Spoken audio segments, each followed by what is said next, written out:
Aftermath of the by-elections, Dr. Barack Muluka as well as Dr. Moses Mwangi unpacking the same. Doctor, to you wanted to say something in relation to that. Yes. My friend, Dr. Moses Mwangi. The mountain is part of the problem. In fact, the mountain complicates the problem, and the mountain plays right into the hands of those who are taking the country the wrong way. Especially when I listened to the former deputy president. I listened to him today.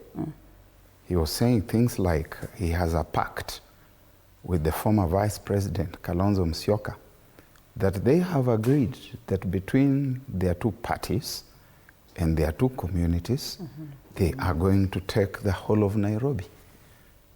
That they are going to take the governor, they are going to take the senator, they are going to take the woman county rep, and they are going to take all the 17 constituencies in Nairobi. Then even as a sober patriot, and I flatter myself with the thought that I'm a patriot, I must remember, like Nehemiah in the Bible, that I also come from somewhere. And then I must start asking, so where does this leave us? Who are these people we think we are working with in the collective so-called united opposition? Are we horses that they are riding on to take them to where they want to be taken? If I were the person to advise the former deputy president, I would advise him to go a little easy on some of the pronouncements that he makes about the mountain. Does he represent the mountain, you would say? Well, I want to believe that he does until I hear someone else coming and saying, and I've listened to my good friend here, Dr. Moses Mwangi, who is a very learned gentleman.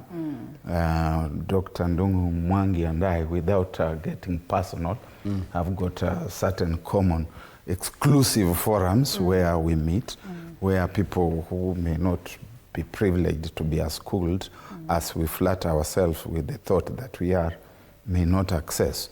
But when I listen to him, I hear the echoes of Wamunyoro, otherwise known as Rigiji, otherwise known as the former deputy president.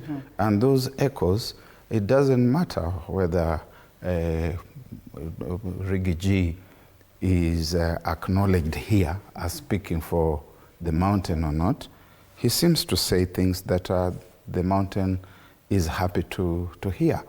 But those things play into the hands of the gentleman whom Rigiji calls Kasongo. Because what is Kasongo saying? Kasongo is saying, oh, those tribalists. And those people he is isolating as those tribalists, they belong to only one community. So he is, again, positioning the logic of the narrative that it is 41 against 1. The self-same narrative that the same Dr. Ruto positioned in 2007 when he was mobilizing for Raila Amolo Odinga. He was the chief mobilizer, and that was the clarion call of 41 against 1, or 1 against 41. And when you see Wamunyoro on TV, like I have seen him today, saying that we want to take Nairobi, I have agreed with Kalonzo that out of the 17 seats, we are going to take 16, and he is going to take 2. Where does that leave the rest of us? And when you say the rest of us, do you mean that you associate with the united opposition? Perhaps I would have the privilege to do that, but the persons who are regardless of whether you associate with the united opposition or not, where does that leave the rest of us? And the reason why I'm asking is because I would want to understand what are some of the conversations that go on such that a leader of the united opposition can go ahead to make these pronouncements. Okay, what I'm saying, Proceed. if I may be allowed to say it, Yes. is that there are more than 40 communities in this country. And when a person who has been deputy president purposes to parcel out the foremost metropolis of the country, the city of Nairobi, and to say that it's going to be shared out between two communities, he is complicating the crisis. Because then the rest of us, by the rest of us, I mean the rest of us Kenyans, regardless that we are part of the opposition or that we are part of the broad-based government. Remember, I said at the outset that these things are about the opportunities, they're about the resources, and they're about how we organize ourselves as the populations within the environment in which those resources are. Okay. So Nairobi can be seen as one such environment that has opportunities, that has resources, that has populations, and that has competitions. And we need to organize ourselves in a manner that makes all of us feel as part of that polity and who feel that there's fairness in the way these opportunities and resources are managed and distributed and are enjoyed. So when this early you start saying that sisi tutachukua 16 na Kalonzo achukue 2, we understand that you are not talking about the political party. And I wanted to tell you that. In its diversity across the country, you are talking basically, because he keeps on saying Murima. He does not talk about DCP. So yes, so he needs to, and he needs to be humble, because in my own home in Kisa East, DCP carried the day because of the democratic approach of the people of Kisa. Okay. I'm sure he does not even know they are called Abashisa, and that I'm one of them. And we have allowed his party to carry the day. And then now here we are in the city of Nairobi, you start saying that you want to take the whole thing. And we have carried that story. The question again, where does that leave the rest of us? That starts playing into the hands of the man called Kasongo. All right. Well, of course, I would have challenged that to say that he probably meant the party. And I think we have seen as well the former Kakamega senator also arguing that DCP is largely a national party. And Wiper would flatter itself with that thought that they are a national party. And therefore, when they're talking about, taking seats in these specific areas, they preferably are referring to what you would call the party, and therefore not certain, regions. But anyway. The day he stops talking about Murima and talks about DCP, I will understand that he's now talking about the political party. And so, Dr. Moses, does he speak for the mountain? And if not, what will it take to perhaps tame the former deputy president from what it is that Barack says? Because then it would come across as though it's a disadvantage to the mountain and the focus that they put towards, just making sure that they're well placed in this politics of the nation. Today I was at Keno, where we were opening the Cathedral of Murang'a South Diocese. And we welcomed Fred Matiang'i, the party leader of Jubilee. And you should have heard the ululations that the people of Murang'a received Fred Matiang'i and his entourage. What I would say is that I said that I'm a subscriber to multi-party democracy. I would like Murang'a County Assembly in 2027 not to be dominated by one party. I would like to have a majority leader and a minority leader. So we are going to have in the mountain multi-party democracy. Jubilee Party will have strong showing in Mount Kenya. And Uhuru Kenyatta, who is the one, if you really want to talk about who carries the political rod for the mountain, is Uhuru Kenyatta. But are you not the same people who said? No. Okay. Let me say, you know, this is, I'm talking to you about what the ground is today. After the 2022 elections or what? I'm talking about what the ground is today. Okay. Today, 2022 is gone, and people did not listen. Okay. And they have suffered the consequences. They have pinched their ears, so to speak. And therefore, of course, any political leader would like to say that they will win. Easy to say, but not easy to do. Yeah. The people of the mountain, we will not have one party. We will have parties. DCP is one of the strong party. Jubilee is one of the strong party that will have MPs, and both of those parties are in the united opposition. We must be worried. I'm also worried of some of the utterances of my brother, the leader of DCP. Some of those utterances are not helpful at all. I think the kind of politics we want is politics where the local people are with you, and we have to unite with other Kenyans. I believe his utterance concerning Nairobi may have meant the party, the DCP, the Wiper. In my view, we should be talking united opposition rather than two parties even, because that united opposition has DCP, has Wiper, has Jubilee. It's coming on board, having strengthened itself. Now it has a party, you know, a flag bearer, Fred Matiang'i. We have DAP of Eugene Wamalwa. We have my sister, Martha Karua. These are the parties that come together. And I think Honorable Rigathi Gachagua, my elder brother, I think he needs to tone down.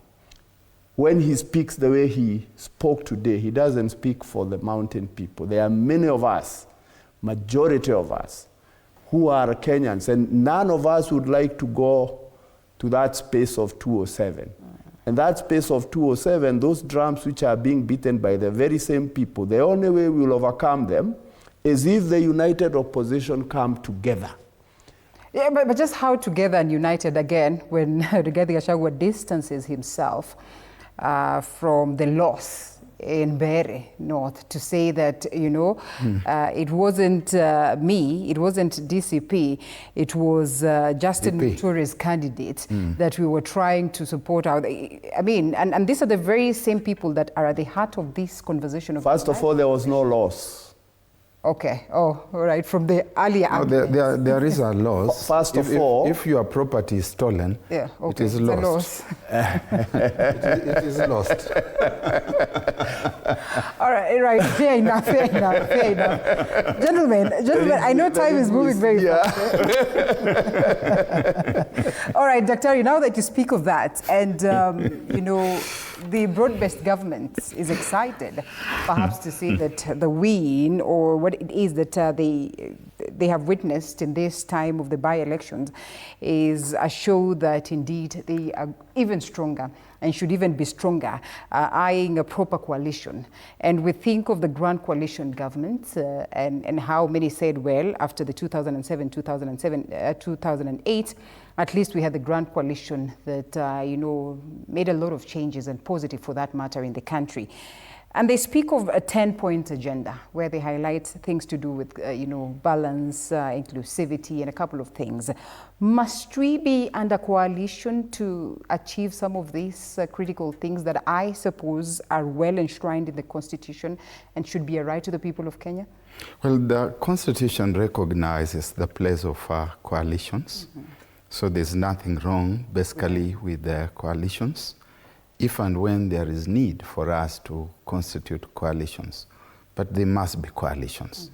I read in today's press the Secretary General of the ODM party, whom I respect very much, Mr. Edwin Sifuna, or the Honorable Edwin Sifuna, saying that there's no such thing as a broad-based government in Kenya today. And I agree with him completely.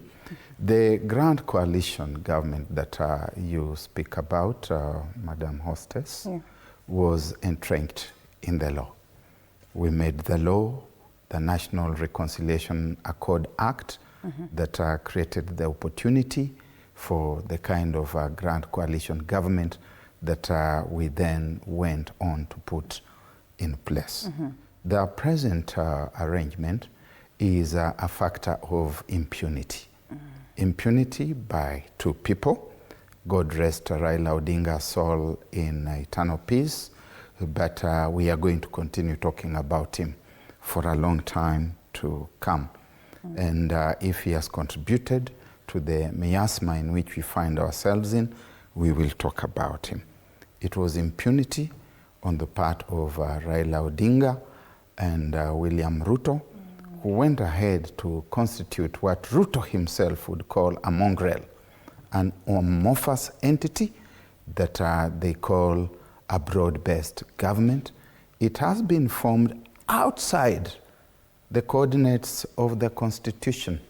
And the Constitution itself is very clear at Article 3 that anyone who forms a government in a manner other than that laid out in the Constitution commits a breach of the law. So we cannot talk about that as a coalition.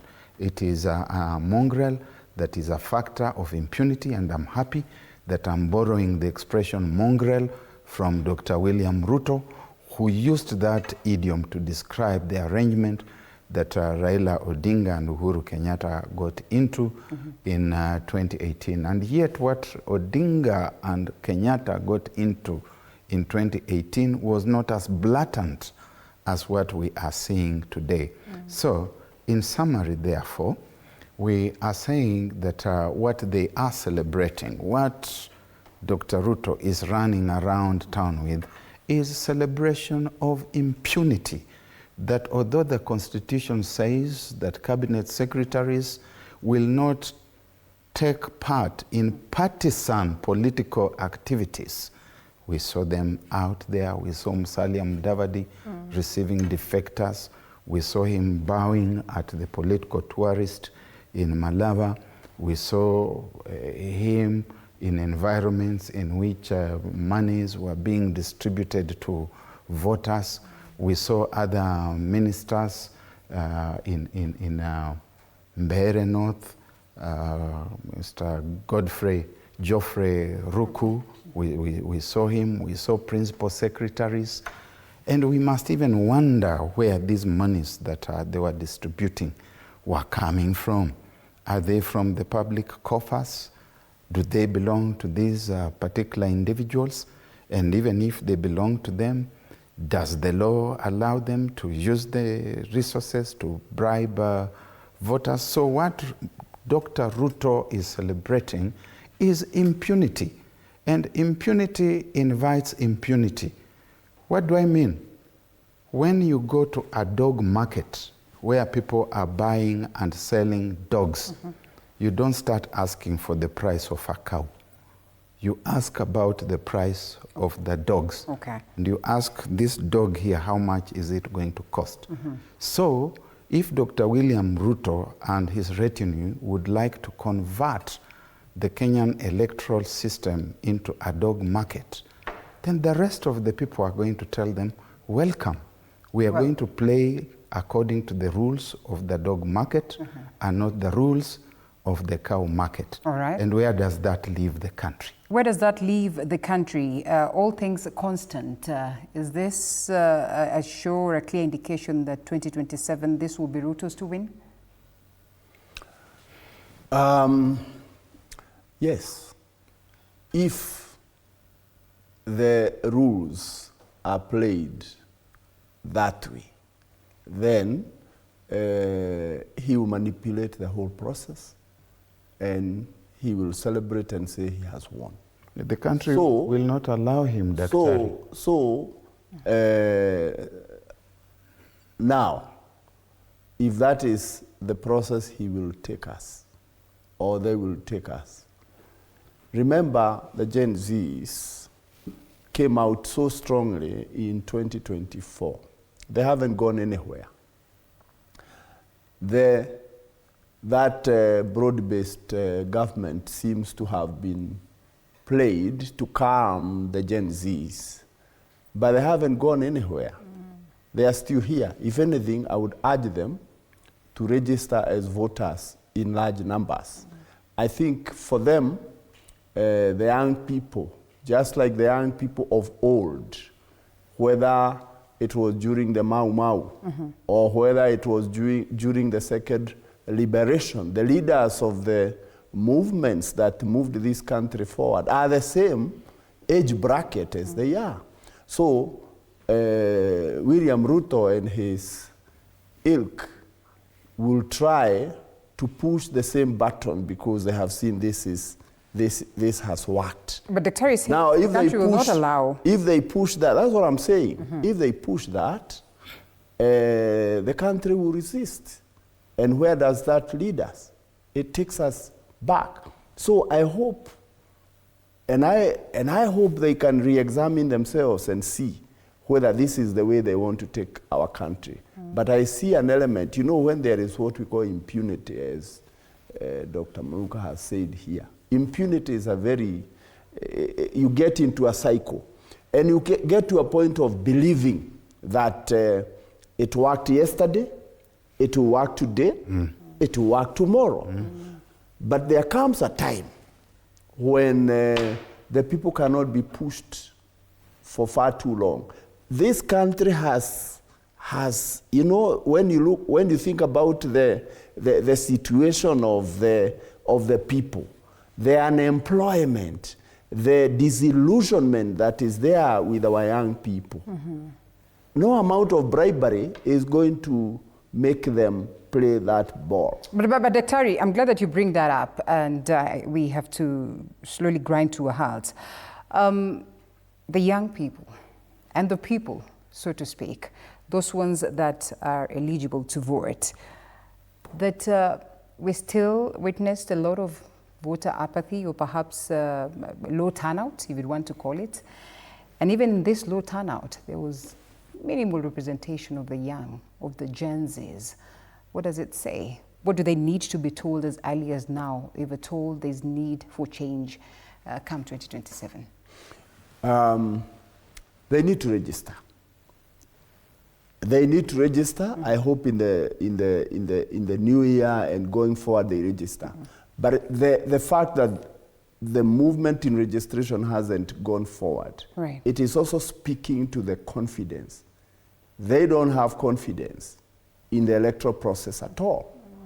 Sometimes you argue and say, what is the point? But I want to urge them, I think it's good to register, and then we sort out the other issues ahead. Right. Because whether it is the IEBC that needs to shape up, it can only shape up if you have the numbers, and you get credibility to question anything if you are part and parcel. So I would urge the Gen Zs, 2024, they almost pushed this country in the right direction, so to speak. They almost pushed this country into the right direction. So have they lost the momentum, perhaps the tariff? So we need to get back. The momentum is not lost. I'd like this message to go out very loudly and clearly to the masters and lords of impunity. The quiet that they are witnessing today is the lull in the middle of a terrible storm. Okay. You know how it rains and the wind comes and it seems to change the direction of the storm, and you might think that the storm is over until you get out there and you get caught up in it squarely. The thing that we are calling apathy, first we need to recognize that there was no new voter registration in the areas in which the by-elections were conducted. So even if there were new eligible potential voters, they did not have the opportunity to register. That is number one. Number two, we also need to interrogate whether these potential voters have got the instruments of voting registration. Do they have national identification cards? Do they have passports? Are they able to register? Because one can also see voter repression, and the state can very deliberately stage manage that kind of voter suppression. Right. The youth must be intentional, go out and register. The fact even that the elections were held in the middle of the week on a working day, it's possible that people who may have wanted to go and vote did not have the opportunity.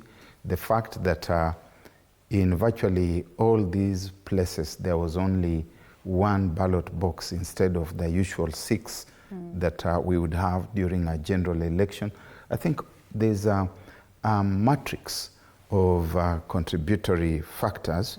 And so in Kiswahili, they say, adhanie amesimama, angalie vizuri. 30 seconds to close. 30 seconds strictly, Daktari. Now, Kenyans, the country belongs to us. Let us not take too much to heart what has happened in these by-elections. It's a disappointment for many. Others are celebrating. We have a country to keep. And I ask that Kenyans, especially the young people, this country belongs to you. Register as a voter and let us rally together in 2027 and have the kind of government that we want. Never mind those who may be wielding power and they are holding money. That money belongs to Kenyans. We must get our country back. Right. Yeah. Okay, adhani haya amesimama, angalie vizuri. Kwa asije akaanguka. 2027 will not be taken the way these by-elections have been taken. And this country has an appointment with destiny. And that destiny sits in the hands of Dr. William Ruto and his retinue. They can deliver the country to a safe harbor in 2027, or they can choose to do otherwise. All right. They are witnessing a lull in the middle of a storm. Wow. Immense feedback, just that time would not allow us to go through that. Appreciating Dr. Barack Mluka, the DNA Party Secretary General, also Strategic and Political Communications Consultant, and Dr. Moses Mwangi, Governance Expert. Asanteni sana for the great insights and to